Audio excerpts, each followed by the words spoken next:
ಇವತ್ತು ಶುಕ್ರವಾರ ಆಗಿರೋದ್ರಿಂದ ಬೆಳಗ್ಗೆನೇ ಬೇಗ ಪೂಜೆನ ಮುಗಿಸ್ಕೊತಾ ಇದ್ದೀನಿ. ಅಷ್ಟರಲ್ಲೇ ಗೋಲುಗೂ ಕೂಡ ಅಮ್ಮ ಸ್ನಾನ ಮಾಡಿಸಿ ಈ ರೀತಿ ರೆಡಿ ಮಾಡಿದರು. ಹಾಗೆ ಇವತ್ತು ಗೋಲುಗೆ ಬೆಳಗಿನ ತಿಂಡಿಗೆ ನಾನು ಕಿಚಡಿ ಮಾಡಿದ್ದೆ. ಹೆಸರುಬೇಳೆ ಮತ್ತು ಅಕ್ಕಿ ಹಾಗೆ ಸ್ವಲ್ಪ ಕ್ಯಾರೆಟನ್ನು ಬಳಸಿಬಿಟ್ಟು, ಅಷ್ಟರಲ್ಲೇ ಕೆರೆಯಿಂದ ಅಪ್ಪಾಜಿ ಫ್ರೆಶ್ ಮೀನನ್ನು ತಂದಿದ್ರು. ಅದನ್ನು ಕೂಡ ಕ್ಲೀನ್ ಮಾಡಿಸ್ತಾ ಇದ್ದಾರೆ.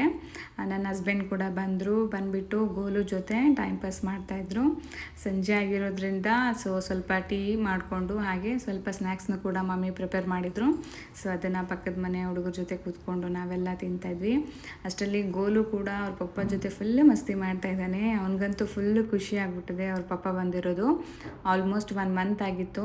ನಾನು ಅಮ್ಮ ಊರಿಗೆ ಹೋಗ್ಬಿಟ್ಟು ಹಾಗೆ ಇವತ್ತಿನ ಸ್ಪೆಷಲ್ ಆಗಿ ಪ್ರಾನ್ಸ್ ಕರಿ ಮತ್ತು ಫಿಶ್ ಸಾಂಬಾರನ್ನು ಮಾಡಿದರು. ಮಮ್ಮಿ ತುಂಬಾ ಚೆನ್ನಾಗಿ ಮಾಡಿದರು. ಇದು 2 ಥರ ಮೀನನ್ನು ಬಳಸಿಬಿಟ್ಟು ಮಾಡಿರೋವಂಥದ್ದು. ಹಾಗೆ ಅಮ್ಮ ಬಿಸಿ ಬಿಸಿ ಜೋಳದ ರೊಟ್ಟಿನ ಕೂಡ ಮಾಡ್ತಾಯಿದ್ರು. ನನಗೆ ಈ ರೀತಿ ಕೈಯಲ್ಲಿ ಬಡ್ದು ಮಾಡೋ ರೊಟ್ಟಿ ಅಂದರೆ ತುಂಬಾ ಇಷ್ಟ. ತುಂಬ ಸಾಫ್ಟಾಗಿ ಬಂದಿತ್ತು ರೊಟ್ಟಿ ಕೂಡ. ಇವತ್ತಿನ ಮೆನು ಹೀಗಿತ್ತು. ಫಿಶ್ ಎಗ್ ಬುರ್ಜಿ ಮಾಡಿದ್ವಿ, ಪ್ರಾನ್ಸ್ ಕರಿ ಹಾಗೆ ಫಿಶ್ ಸಾಂಬಾರನ್ನು ಮಾಡಿದ್ವಿ. ಊಟ ಮಾತ್ರ ಸೂಪರ್ ಆಗಿತ್ತು. ಮುಂದಿನ ವ್ಲಾಗಲ್ಲಿ ಸಿಗೋಣ. ಬಾಯ್ ಬಾಯ್.